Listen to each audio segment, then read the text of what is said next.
Sosok Teguh Itmamul Umam, siswa yang viral di media sosial karena telapak sepatunya lepas saat wisuda. Belum lama ini, sebuah video yang memperlihatkan seorang siswa saat telapak sepatunya lepas di acara wisuda jadi sorotan.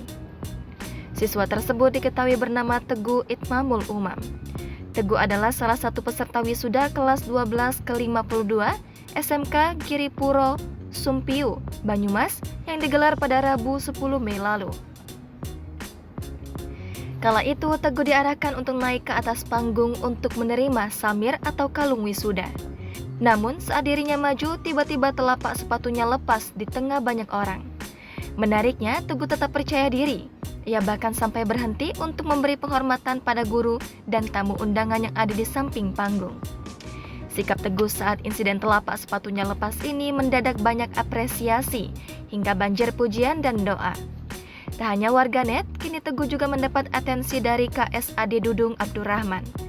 Pada Kamis 18 Mei di kantor SMK Giripuro Sumpiu, Jenderal Dudung melakukan video call dengan Teguh, meminta pada warga desa Simbrama, Kecamatan Kemeranjen itu supaya mengikuti seleksi calon bintara.